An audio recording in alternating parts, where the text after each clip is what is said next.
Hey everybody, Crimson Prime 37 here.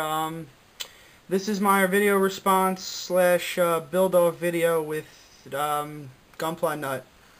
And this is actually only the second time I've ever kind of tried to review a Gundam kit, so I'm gonna try the best at it.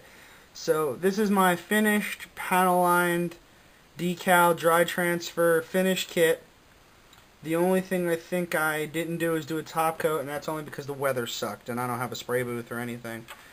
So this is it. I just have it disassembled right here to give a quick look at it, and we're gonna go quick pieces by piece. There's your leg. Now I do have to say right off the bat, this was probably my favorite inner frame. In my inner frame I've built so far. Just the inner frame on the legs alone is amazing. So I used all the decals, all the dry transfers. I had nothing left on the sheets, and this is what I got so far. So he covered most of the articulation.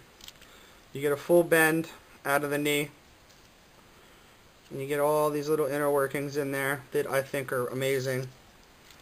And then that's it for there. You have I'll show you after it's assembled, but this is just my quick rundown of the parts.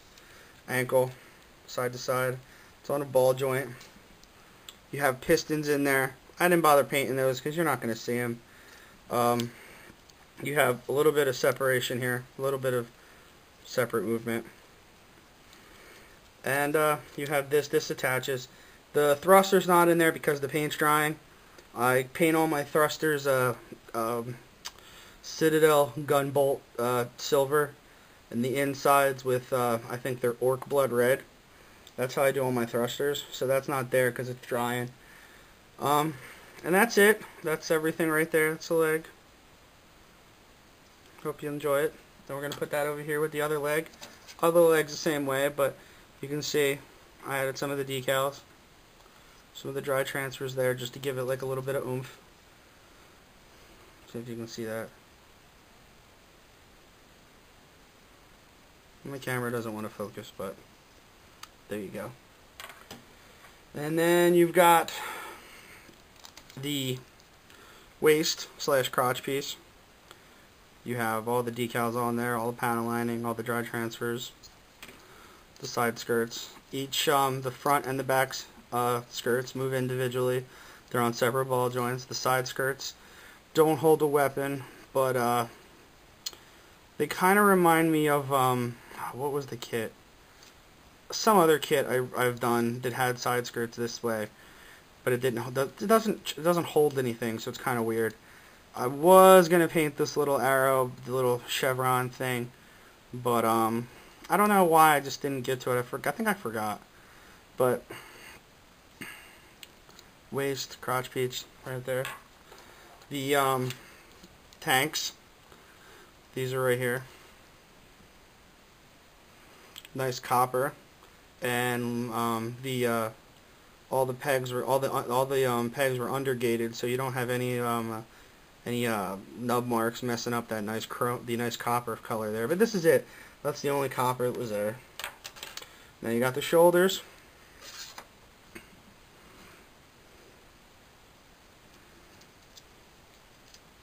Very simplistic shoulders, but for what they are, they're pretty nice.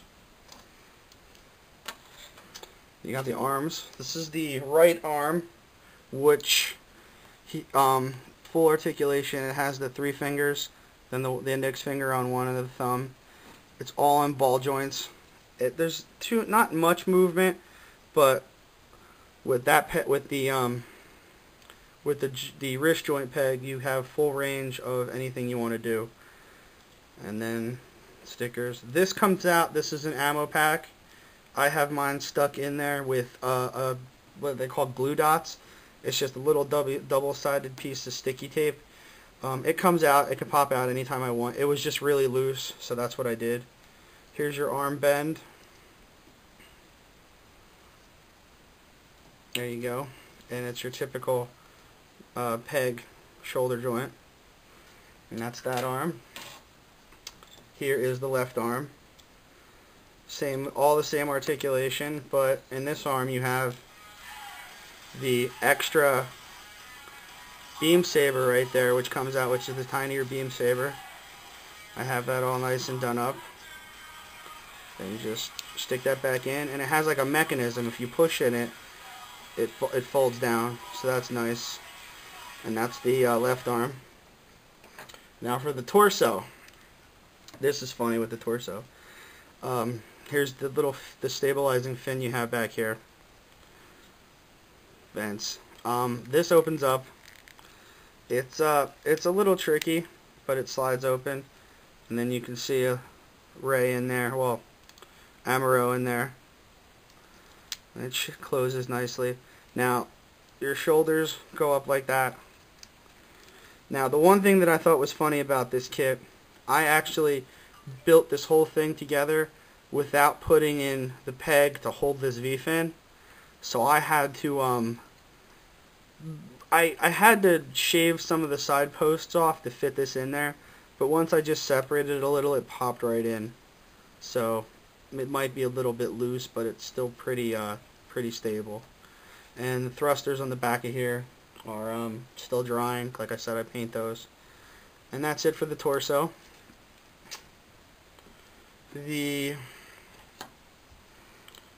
I'm not really sure what to call these, but the wings that hold the fin funnels, they open up, they hold the beam saber. And they snap too, so they're not just hanging in place, they snap pretty tight. And here are the fin funnels. These took forever to panel line, but I did them. So they have this clicking mechanism in there, and they lock in place together real nice, and friction kind of just holds these guys in. They'll be a little tighter once I flat coat it, because I'll flat coat them separately, but they just kind of rest in there like that. And wait, I put that one on wrong. This is how the booklet tells you to put them in. And there you go. Same for the other side. Here is the cannon, or bazooka, however you want to call it. It's pretty much standard. I like the light silver. The clip comes out. I didn't paint the shells. I should have. I will at another time. But that's the cannon. And I'm not sure. There's this little, where's it at? There's this little hook right here on the back of his skirt. I wonder if this hook's on there somehow, because if it does, I don't know. I'm not sure. I'll have to go over the instructions again. But here's the beam rifle. Very nice looking. It's very oddly shaped. It looks like it almost has like a little shotgun thing there, but it's all decaled up and panel lined, ready to go, and it holds in the hand just like everything else, the pegs. Shield. The shield was actually 4 pieces. A white piece, a blue piece, silver piece, arm piece. Shield was done. Shield was like the easiest thing to build. I didn't panel line the inside yet. I'll get there eventually. There's the shield. And the head on this guy. Right here. Don't know if you can see it. All panel lined up, nice and pretty. Has 1, 2, 3 decals, 2 green ones for the cameras, and then a decal for the eyes I used. I did use the decal for the V-fin. I tried panel lining in the little letters, but they didn't come out right, so I didn't.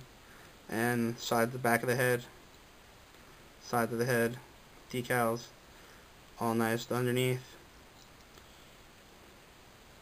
Ball joint. And that's it. Now, I will be right back with him all together. Alright everybody, this is him in full glory, completely assembled. I didn't bust out the stand yet. There's the stand. Here's the other part of the stand. here's the thing with the stand. I don't know, honestly, if I'm going to use it. For the simple purposes, most of my Gundams aren't on stands. The only Gundam I think I have on a stand is my Perfect Grade Strike Rouge and my Kshatriya. My my 144 scale HD Kshatriya. They're the only two I have on stands at the moment. A couple of the Gundams I have on stands I took down. I think I have my Infinite Justice on a stand too. But here's the stand for this. Here are those clear pegs. And here are the effect parts for the fin funnels. But if you watched my first video, I don't have the effect parts for my fin funnels. So I will not be using my fin funnels. Eventually I will get around to ordering them from one of the part sites. But here we go. I need a spinning base, but fully assembled. As you can see, he's a little back heavy, but once you, I lucked out. Every joint on my kit is extremely tight, and I've heard some horror stories about this kit, like basically falling apart, but I have to say, mine is fairly nice actually. So it not having those effect parts kind of weighs out. Here you go. If you guys can see, my thrusters dried, so they're in there. My little thrusters on the legs are in there. You can see now. Here's all that goodness, all the fin funnels. Now I used every single decal and dry transfer that came with this kit. So as you can see, he's fully assembled. The only thing I might do, depends. I kind of like him with that little shiny look to it.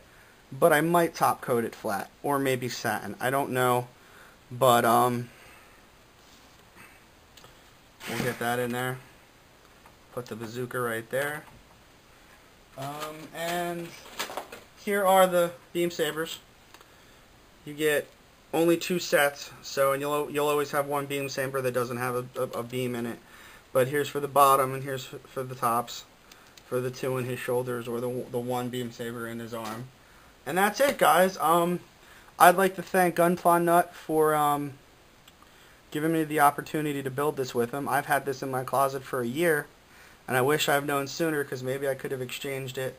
I did send an email out to Gundam Store and More, but I totally understood the fact that I bought the kit a year ago, or more than a year ago. God, like 14 months ago, and it's been in my closet for a while. But for as old as this kit is, it rivals anything that's coming out today. I mean, the inner frame on this kit was an absolute pleasure to build. The legs alone, the inner frame on the legs, it has like almost like an exoskeleton with an outer frame. It's amazing how it works out. But just if you ever build this kit, you'll know what I mean when you build the legs. The legs were just a pleasure. And the latest kit, the last kit I built was what did I build? I think the last master grade I built was the Banshee. I have, and I built the 2 figurized tiger and bunny figures, or size comparison.